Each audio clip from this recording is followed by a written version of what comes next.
Good morning, my fellow weirdos and wildlings. It is I, Vi, the Abysmal Witch, coming to you with my abysmal perspective. We are, as you may guess it, if you are actually following in order in these episodes, we are doing part 2 of the exploration of my little chant, if you will, of, hex or charm to heal or harm. Have to get my head on straight. Woo! Is my head on straight right now? Yes, it feels straight, right? Right? For those not actually seeing me, my head was not straight at the moment. Hex or charm to heal or harm. So last episode we were checking out the hex or charm. Today we are going to look at the heal or harm. And as I mentioned in the last one, it is impossible in certain ways to talk about one without getting into the other. These are interwoven concepts and perspective, experiences, whatever you want to call it. They are very strongly interwoven. And so, yes, it's impossible to do without mentioning it together. But we are focusing today on heal or harm, which,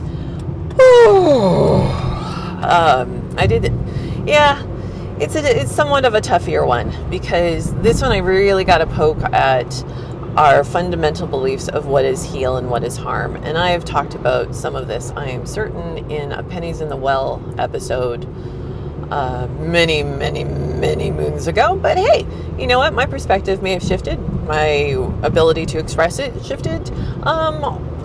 Or, hey, we could all use refreshers, right? Including myself. So, and at harm none, do what you will. Wick and read, familiar, yep. And that idea of harm is one that I spiraled down into. I swear, it was years of struggling. Well, what is harm?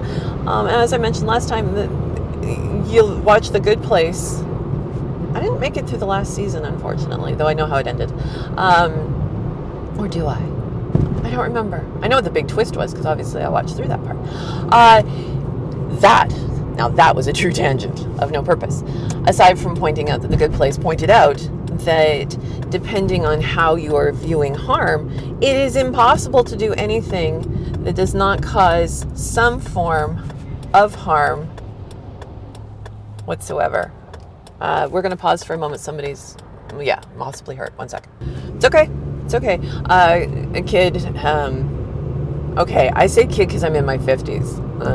Like late teenager, early 20s, had a small bike accident and was in the intersection, but a Good Samaritan was helping them out. They were walking fine, so I'm not concerned in that sense, and they had care. So all is good. We're continuing on. That was an interesting heal harm moment. Does healing and harming have to have intention behind it? As I also, I think, discussed last time, that intentionality is lovely. It's such a sweet concept. And there are ways in which it matters, but it doesn't matter nearly as much as we think it does when it comes to end results. So, in magic, your intention probably matters more than it does in the dreaming world, the physical, because it has a more direct relationship with what happens. But it still doesn't. If your intention is, I want to do good things, but all of the rest of your magic is all focused on doing things that are deeply problematic, it doesn't matter what your intention was. So there's intention with a capital I, and there's intention with a small I, and the small I doesn't matter, because it's what matters is what you do.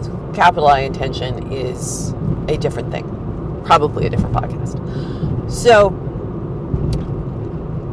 as I was saying, the spiral deep into what is harm. Everything is harm if you look at it as some harm is the loss of something. And healing is the gain of something. And that's the part that I want to move away from. So, for example, I remember conversations. I mean, we're talking like early 90s, right? It's been a while since, but it's, I suspect that these conversations still continue to be had, at least in some places. If I do magic to get a particular job, to support me in getting the job, am I not harming the person who didn't get the job but who also needed it? Because they're not getting what they needed. That's the part that's impossible. It is impossible to know, to judge the web of weird that exists, or the flow of the universe, whatever you want to call it. The ramifications of what we do beyond the immediate to near immediate, the obvious through to predictive. So we are not absolved of the consequences of our actions just because we didn't see that the consequences were on the table. It is our need to do due diligence that we're not doing some serious grave damage to people without meaning to. Same as living, right? This is where the magic and the living are very the same. But that idea that loss is automatic harm is what I want to poke at. Just like healing must mean that we are adding, or we are restoring to prime condition, if you will. And that is also not always the case, because often you have healing that comes from reducing, right? The cancer example is always a great one for that.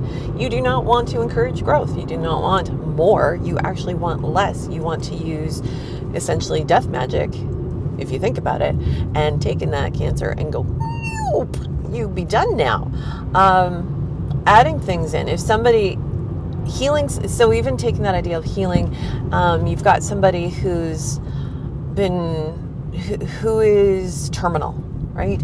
And I've heard enough stories to go that this is common enough that it can be a little general, of people who want support from magical practitioners to help their loved one get better, right? Want more time, more life.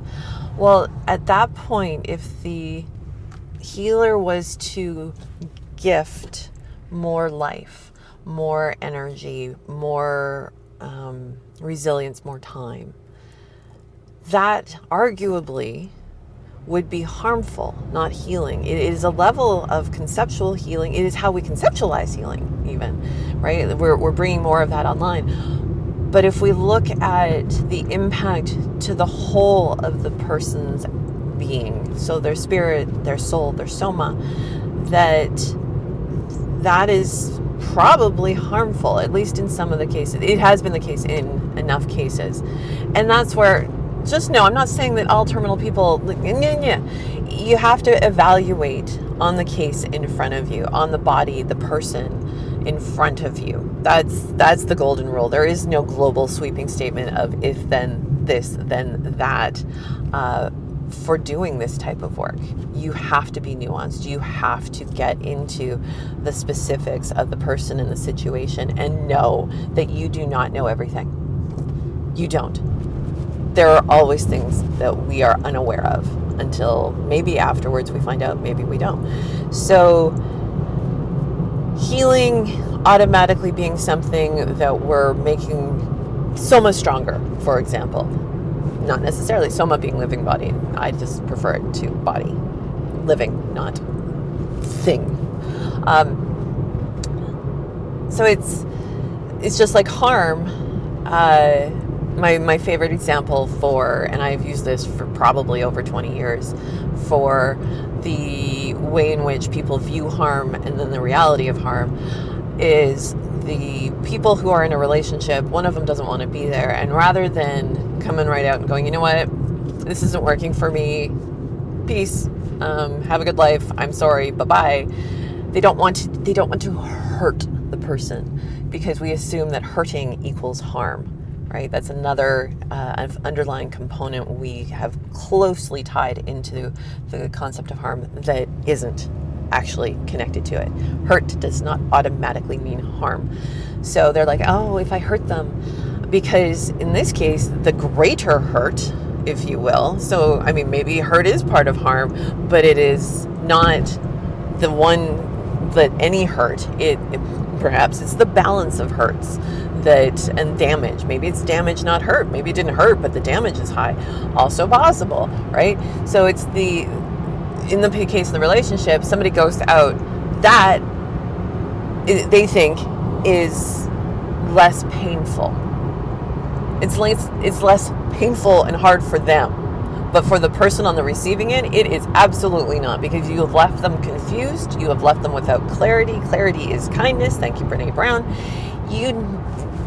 If you ghost, then you have left that person suffering. You're actually causing the damage and the problems that you thought maybe you were avoiding. I think there's a lot of self-lie in that. Versus having the hard conversation, going through that. Yes, the person is going to be hurt, but they're going to be clear. Clarity is kindness. They may not even understand, but they will know that it is done. They will be able to, at some point, reconcile through that and move on with their life. They are not left in limbo. Limbo sucks. Limbo is that is harmful. So in that case, I would say the harm is in the ghosting. It's not in the conversation, it's in the ghosting of the person. So harm is not one thing automatically. Like, you can't say, oh, if you're hurting I made them cry, I harmed them. It's like, no, trust me. I've made so many people cry that there's been a long stretch of time during which there was this held belief and statement. I don't know if it was a true belief, but it was definitely a statement of, it's not a festival until I make somebody cry. And the crying wasn't that I was mean and that I hurt them. It was that we would get talking and something would come up, and I was offering a safe space, and I was supporting them, and I was helping them move through the experience, and they allowed the tears to come through and out because they allowed themselves to be vulnerable and to feel. Not harmful at all. Healing. That would be healing, but they're crying, right? So those surface level concepts, we have to peel them off and get down to what really is going on with heal and with harm, and what we're trying to achieve. So when we hex or charm to heal or harm, we can hex somebody to heal or harm them, right? We can tangle them up to harm them, to cause massive difficulties in their life, to push them back, to push them down, to stop them from going forward, or we can heal them. We can hex them. We can tangle them up to help them maybe face what they don't want to face, to remove I was going to say remove barriers, but that would probably be more of a charm situation they're removing. But maybe putting in barriers is actually healthy. Helping them, maybe putting in some temporary barriers as they're learning what their own boundaries are. Maybe. Could be a thing. And we can charm to heal or harm. So that charm, that idea of blessing, of giving smoothness and clearing the way. So removing barriers, right? Removing barriers could be healing. Barriers, emotional barriers, whatever. Moving barriers could be harmful. If you remove the barrier, the railing or the thing at the edge of the cliff that stops people from over top of it, probably harmful, right? I do enjoy myself some disaster porn, and I do enjoy watching 911. And there's an episode where some pranking kids removed stop sign and caused much damage. They removed a thing. They removed a barrier, if you will, to much harm. So it doesn't. the hexing and the charming is not inherently good or bad, as I talked about before. The heal and the harm, is it? And part of me right now, after having said all of this, the harm is not so easily defined either as simply bad or good, right? We could say that healing is moving a person forward in their developmental journey, and harming is holding them back from it. Now, maybe that harm is important for some reason. Maybe there's a reason to do that benefits other people, right? I mean, binding an abusive parent, for example, could be considered, harmful for that person, but helpful for someone else. So it's not black or white. I mean, that's not what we do in the witchy world, right? We don't do black and white. We are a million shades of gray. And figuring out what we can live with in our own actions is what's important. And understanding that things are not just this or just that, right? They can be used for hexes and charms or tools, and they can be used in positive ways or negative ways. And those positive and negatives are not good and bad. They do not have judgment attached to it until after you see the specifics of what's going on, and then judgment calls are at the level of society and personal. There are ways in which we may say personally, I'm actually completely okay with what I did, but my community isn't, and my country isn't, and I have to just choose to live with that. Or it may be that we're fully aligned. But it's about making those choices and being aware that we are making choices and that we bear the consequences. All right, I'm going to leave it at that. It has been a fun time hanging out with you this fine, as you could clearly see, bright and sunny and yet hot again. Summer falling morning. Take great care of yourselves. Blessings of the weird and the wild to you. Bless me.